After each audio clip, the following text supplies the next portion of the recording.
አክብሮታዊ ሰላምታችን በያላችሁበት ይድረሳችሁ ውድ ፈታ ቤተሰቦች እንደምን ቆይታችኋል? የዕለተ ረቡዕ የምሽት መረጃዎችን ከዚህ አስከትለን እናሰማለን። ዋና ዋናዎቹን በማስታወቅ እንጀምራለን።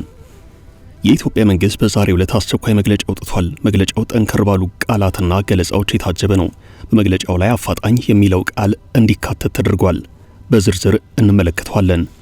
ግብር ከፋዮችን የመከታተልና የመቆጣጠር ኃላፊነት የተሰጣቸው የአዲስ አበባ ከተማ አስተዳደር ገቢዎች ቢሮ ሰራተኞች ከዛሬ ህዳር 24 ቀን 2018 ዓ.ም ጀምሮ ካሜራ የተገጠመበት ዩኒፎርም ለብሰው እንደሚሰማሩ የተገለጸ ሲሆን በዚህ ጉዳይ ዙሪያ የወጣውን መረጃም እንነግራችኋለን። ከተሳፈሩበት አውሮፕላን እንዲወርዱ ተነግሯቸው እምቢኝ አንወርድም በማለታቸው ሳቢያ ላለፉት አንድ ዓመት ለሚሻገር ጊዜ በእስር ላይ የቆዩት እነ ዮሐንስ ዳንኤል ጆን ዳንኤል በዛሬው ዕለት የፌዴራል ከፍተኛ ፍርድ ቤት አንደኛ ልዩ የከባድ ወንጀል ችሎት ከእስር እንዲፈቱ ትዕዛዝ መስጠቱንም እንመለከታለን። ጠቅላይ ሚኒስትሩ ሀገራዊ ምርጫውን በተመለከተ ማሳሰቢያ ሰጥተዋል። ጠቅላይ ሚኒስትር አብይ ምርጫ ያስፈልግም ሰላም የለም በሚል የሚደረገው ቅስቀሳ መንግስትን ለማፍረስ የሚደረግ መንደርደሪያ ነው ሲሉ ተችተዋል።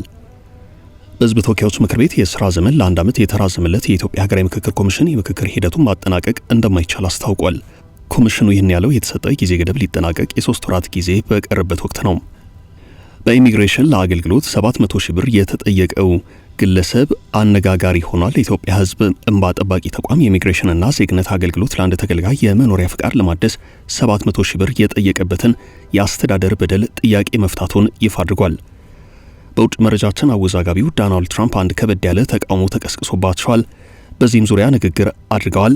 ንግግሩ የዘረኝነት ንግግር እየተባለ ይገኛል። ይህን ጨምሮ በመግቢያ ያስተዋወቅናቸውን ጉዳዮች አንድ በአንድ እየነገርን እናቆያችኋለን። አብራችሁን ዝለቁም።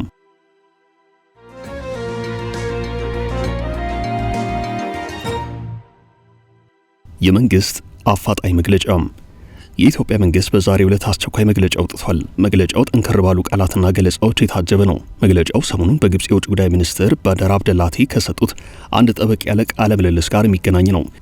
የውጭ ጉዳይ ሚኒስትሩ ከቢቢሲ ፎከስ ኦን አፍሪካ ጋር በነበራቸው ቆይታ በታላቁ ህዳሴ ግድብ ጉዳይ ከዚህ በኋላ ግብጽ ከኢትዮጵያ ጋር ተጨማሪ ውይይት አታድርግም ብለዋል። የውጭ ጉዳይ ሚኒስትሩ በዚህ ቃለ ምልልሳቸው ላለፉት 13 ዓመታት የተደረጉ ውይይቶች አንዳችን መፍትሄ አለመጡም፣ የህዳሴ ግድቡ ከተመረቀ በኋላ በኢትዮጵያና በግብጽ መካከል ያለው ግንኙነት ይበልጥ ሻክሯል፣ በዚህ መካረር ምክንያት ዓለም አቀፉ ማህበረሰብ ስጋት ሊሰማው ይገባል ብለዋል።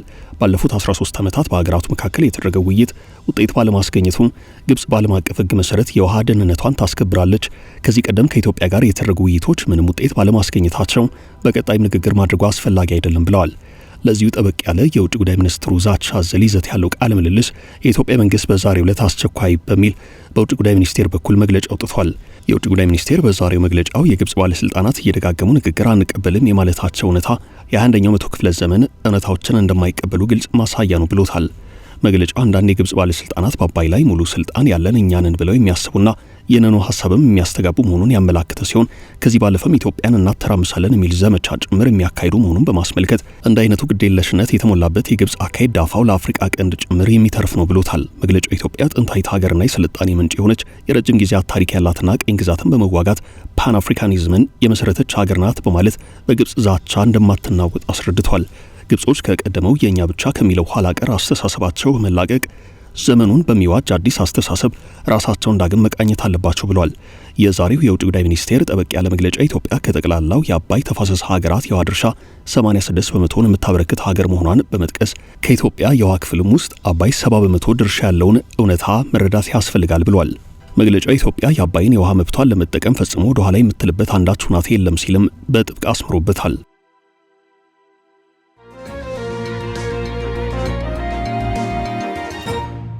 መንግስት ሊያፈርሱ ነው። ጠቅላይ ሚኒስትር አብይ አህመድ ሀገራዊ ምርጫውን በተመለከተ ማሳሰቢያ ሰጥተዋል። ጠቅላይ ሚኒስትር አብይ ምርጫ ያስፈልግም ሰላም የለም በሚል የሚደረገው ቅስቀሳ መንግስትን ለማፍረስ የሚደረግ መንደርደሪያ ነው ሲሉ ተችተዋል። ጠቅላይ ሚኒስትሩ ይህን ያሉት ከሰሞኑ በተከታታይ በተካሄዱ የብልጽግና ፓርቲ ከፍተኛ አመራሮች ስልጠና መርሃ ግብራት ላይ በመገኘት ነው። ጠቅላይ ሚኒስትር አብይ በየደረጃው ያሉ አመራሮች ለምርጫው ምርጫ ምቹ ሁኔታ መፍጠር እንዳለባቸው አሳስበዋል። የምርጫ ምቹነትን 100% ማረጋገጥ አለብን፣ ሰላም የለም ምርጫ ያስፈልግም የሚባል ነገር ስርዓተ መንግስትን ለማዳከም እንዲሁም ለማፍረስ እንደ መግቢያ የሚሰራ ስለሆነ እያንዳንዱ ወረዳ፣ ዞን፣ ክልል ህጋዊ ለመሆን ምርጫ ዲሞክራሲያዊና ለሁሉም ኃይላት አስቻይ እንዲሆን መስራት አለበት ብለዋል። በሌላ በኩል የኢትዮጵያ ብሔራዊ ምርጫ ቦርድ 7ኛው ሀገራዊ ምርጫ ግንቦት 24 ቀን 2018 ዓ.ም እንደሚካሄድ ጊዜ ሰሌዳ ማውጣቱ አይዘነጋም።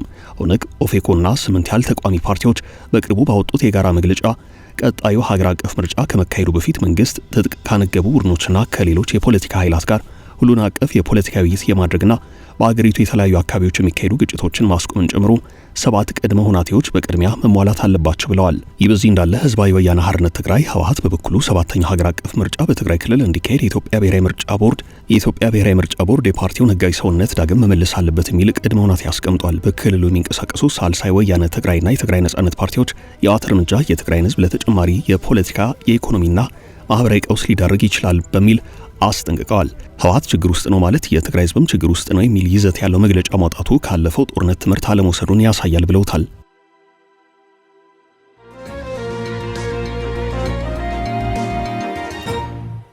እነ ጆን ዳንኤል ከስር እንዲለቀቁ ትዕዛዝ ተሰጠም። የፌዴራል ከፍተኛ ፍርድ ቤት አንደኛ ልዩ ከባድ ወንጀል ችሎት ከኢትዮጵያ አየር መንገድ ደህንነት ጋር ተያይዞ በወንጀል የተከሰሱት እነ ዮሐንስ ዳንኤል፣ ጆን ዳንኤል በስርዓት እንዲቀጡ ወስኖ የታሰሩት በቂ ስለሆነ ከስር እንዲፈቱ ትዕዛዝ ሰጥቷል። የፍትህ ሚኒስቴር የተደራጁና ድንበር ተሻጋሪ ጉዳዮች አቃቤ ሕግ በዮሐንስ ዳንኤል፣ ጆን ዳንኤል፣ አማኑኤል መውጫ፣ ናትናኤል ወንዶሰን፣ ኤልያስ ድሪባና የዲዲያ ነጻነት ላይ ነሐሴ 16 ቀን 2016 ዓ.ም ከምሽቱ በግምት 3 ሰዓት ከ30 ከአዲስ አበባ ወደ መቀለ ለመጓዝ አውሮፕላኑ ለበረራ ዝግጁ ቢሆንም የአየር ሁናቴው ለበረራ አዳጋች በመሆኑ በረራው ቢደረግ የሚያደርሰውን ከባድ አደጋ ለመከላከል ጉዞ ተሰርዞ መንገደኞች ከአውሮፕላኑ እንዲወርዱ ሲነገራቸው በረራው በግድ መደረግ አለበት አንወርድም በማለት ቀሪ ተሳፋሪዎችም እንዳይወርዱ በመከልከል አሳድመዋል በሚል በዝርዝር ጠቅሶ ክስ አቅርቦባቸው ነበር አቃቤ ሕግ። በተጨማሪም አቃቤ ሕግ አንደኛ ተከሳሽ ጆን ዳንኤል በሶስተኛ ክስ የኮምፒውተር ወንጀል ለመቆጣጠር የወጣውን አዋጅ ቁጥር 958/008 አንቀጽ 13 ንዑስ ቁጥር 3 ስር የተመለከተውን ድንጋጌ በመተላለፍ ክስተቱን ቲክቶክ በተባለ ማህበራዊ ትስስር ገጽ ቀርጾ በቀጥታ ስርጭት ማስተላለፍ የሚል ክስ ቀርቦበታል። ተከሳሾቹ በተከሰሱበት የሕግ አንቀጽ ጥፋተኛ የተባሉ ሲሆን ችሎቱ በዛሬው ዕለት የአቃቤ ሕግ የቅጣት ማክበጃና የተከሳሾችን የቅጣት ማቅለያ መርምሮ ውሳኔ ያሳልፏል። በዚህም ተከሳሾቹ የተከሰሱበት የሕግ አንቀጽ ቀላል እስራትን የሚያስከትል በመሆኑ አንደኛ ተከሳሽ በ1 ዓመት ከ4 ወር፣ ሁለተኛ፣ ሶስተኛና ስድስተኛ ተከሳሾች በ8 ወራት እንዲሁም አራተኛ ተከሳሽ በ10 ወራት እስራት እንዲቀጡ ወስኗል። በመሆኑም ተከሳሾቹ በእስር ላይ የቆዩበት ጊዜ ተሰልቶ እንዲፈቱ የፌዴራሉ ከፍተኛ ፍርድ ቤት አንደኛ ልዩ ከባድ ወንጀል ችሎት በዛሬው ቀን ውሳኔ ያሳልፏል።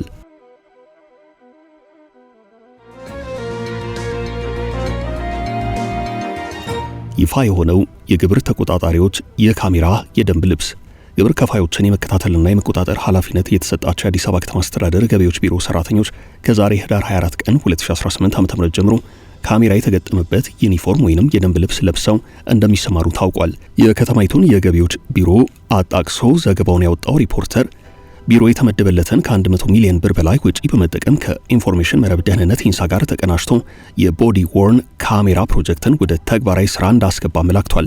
በዚህ መሰረት የአዲስ አበባ ገቢዎች ቢሮ ከዛሬ ረቡዕ ህዳር 24 ቀን ጀምሮ ግብር ነክ ጉዳዮችን በተመለከተ የህግ ማስከበርና የቁጥጥር ስራዎችን የሚያከናውኑ ሰራተኞቹ ቪዲዮ ካሜራ የተገጠመለት ዩኒፎርም በመልበስ እንደሚሰማሩ ማስታወቁን ዘገባው አመላክቷል። ሪፖርተር በዘገባው ይህ የካሜራ ቴክኖሎጂ የቁጥጥር ባለሙያዎች ቁጥጥራቸው በድምጽና በምስል በመቅረጽ በቀጥታ ለዋና መስሪያ ቤትና ለቅርንጫፍ ጽህፈት ቤቶች እንደሚልኩ ቢሮ ገልጿል ሲል አስታውቋል። በዚሁ መሰረት በዋና መስሪያ ቤትና በቅርንጫፍ ጽህፈት ቤት የሚገኙ ባለሙያዎች በቡድን የሚንቀሳቀሱ የቁጥጥር ባለሙያዎች እያንዳንዳቸው በየትኛው አካባቢ ቁጥጥር እያካሄዱ መሆናቸውን የስምሪት አቅጣጫ ክትትል ወይንም ሎኬሽን ትራኪንግ እንዲሁም ከግብር ከፋዮች ጋር የሚያደርጓቸው ንግግሮች በድምጽና በምስል ይከታተላሉ ተብሏል። ቢሮ በመግለጫው ይኸው አዲስ አሰራር በግብር ከፋዮች ዘንድ በተደጋጋሚ የሚነሱ ብልሹ አሰራሮችን ለመቅረፍ ያስችላል ማለቱ ታውቋል። በዚህም አሰራር በተለይ ከመርካቶ ጀምሮ በተለያዩ የአዲስ አበባ የገበያ ቦታዎች የሚነሱ ለዓመታት የዘለቁ ቅሬታዎችን ለመቅረፍ ያስችላል ተብሏል። አዲሱ አሰራር በካሜራ የተደገፈው አሰራር የሌብነትና ብልሹ አሰራሮችን ከመከላከል ባሻገር የአገልግሎት አሰጣጡን ቅልጥፍና በማጎልበት ዘንድሮ በከተማ አስተዳደሩ ለመሰብሰብ የታቀደውን 350 ቢሊዮን ብር የገቢ ዕቅድ ለማሳካት እንደሚያስችል በዘገባው ተመላክቷል።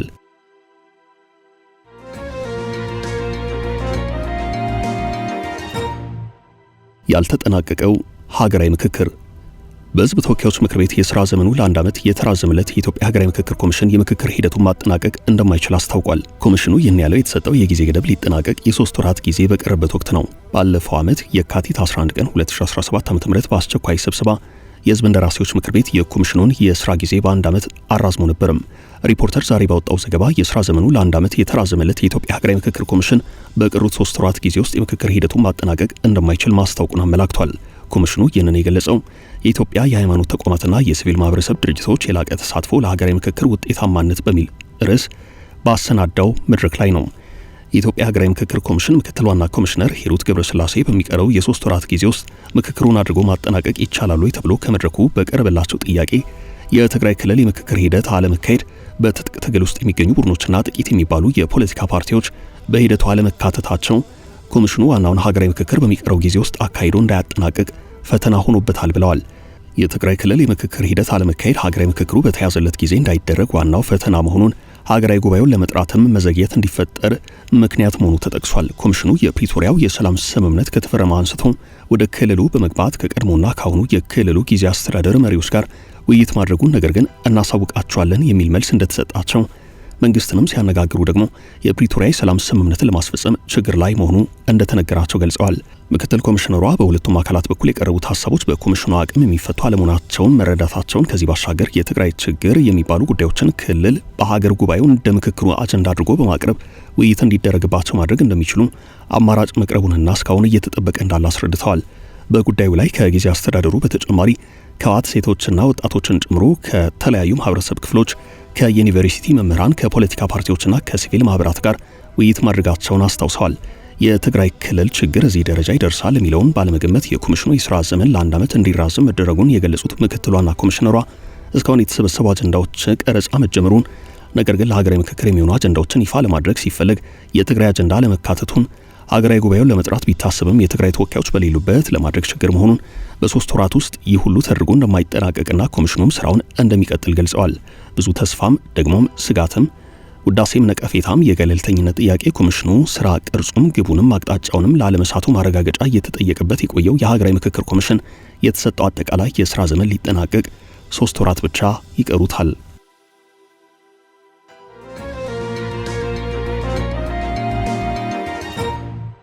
በኢሚግሬሽን መስሪያ ቤት 700 ሺህ ብር የተጠየቀው ግለሰብ የኢትዮጵያ ሕዝብ እንባ ጠባቂ ተቋም የኢሚግሬሽንና ዜግነት አገልግሎት ለአንድ ተገልጋይ የመኖሪያ ፍቃድ ለማደስ 700 ሺህ ብር የጠየቀበት የተገልጋይ ቅሬታ ምላሽ መስጠቱን ገልጿል። ሕዝብ እንባ ጠባቂ ተቋሙ በ2018 በጀት ዓመት የመጀመሪያው ሩብ ዓመት የቀረበለትን አቤቱታ መሰረት አድርጎ ባካሄደው ምርመራ ውጤት ማስገኘቱን ገልጿል።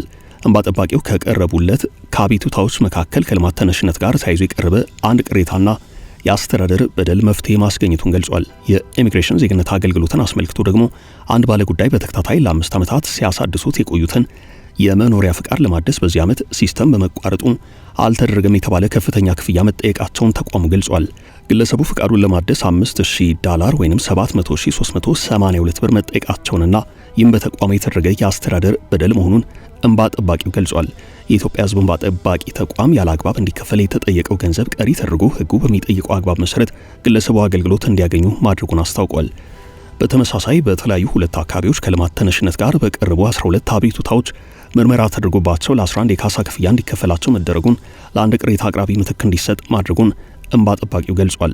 በጋምቤላ ከተማ ውሃ ፍሳሽ አገልግሎት ሰራተኞች በሀገር አቀፍ ደረጃ ከህዳር 1 ቀን 2016 ዓ.ም ጀምሮ የተፈቀደው የደሞዝ ጭማሪ የበጀት እጥረት አለ በሚል እስከ ሰኔ ወር 2017 ዓ.ም ድረስ ሳይከፈላቸው መቆየቱን በማረጋገጥ የደሞዝ ማስተካከያ ተደርጎላቸው ተጠቃሚ መሆን መቻላቸውን ተቋሙ አያይዞ ገልጿል።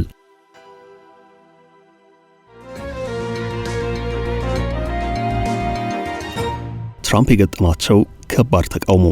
ፕሬዚደንት ዶናልድ ትራምፕ ለህዝብ በተሰራጨ አንድ ንግግራቸው በርከት ያሉ ትችቶች እየተሰሙባቸው ነው። ፕሬዚደንቱ ትችት የተሰማባቸው በአሜሪካ ካሉ የሶማሌ ስደተኞች ጋር በተያያዘ ባሰሙት ንግግር ነው። በርካታ የሶማሌ ማህበረሰብ አባላት የሚኖሩት በሚኒሶታ ነው። ትራምፕ ትናንት ባሰሙት የካቢኔ ንግግራቸው ሶማሊያውያን ስደተኞችን እንዲሁም የሶማሊያ ተወላጅ ሆኖ ሚኒሶታን በመወከል የኮንግረስ አባል የሆነችውን ኤልሃን ኦመርን በጥብቅ ተችተዋል። ትራምፕ በዚህ ባስተቻቸው ንግግራቸው ሶማሊያውያን በአመቱ ሚኒሶታን በቢሊዮን የሚቆጠር ዶላር ሲመዘብሯት ይታያል። በአንጻሩ ምላሹ እነሱ የሚያበረክቱት ምንም ነገር አይታይም። ለማህበራዊ ደህንነት የሚወስዱት ገንዘብ 88 በመቶ ደርሷል።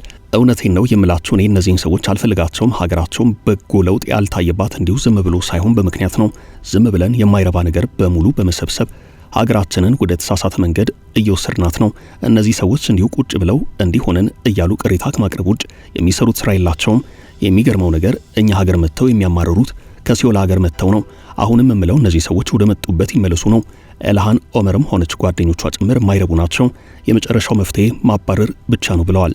የዲሞክራቲክ ኮንግረስ አባሏና የሶማሊያ ተወላጅ ኢልሃን ኦመር ለዚሁ የፕሬዝዳንት ዶናልድ ትራምፕ ንግግር በሰጠችው ምላሽ ሰውየው እንደታመሙና እርዳታም እንደሚያስፈልጋቸው ተረድቻለሁ ብላለች።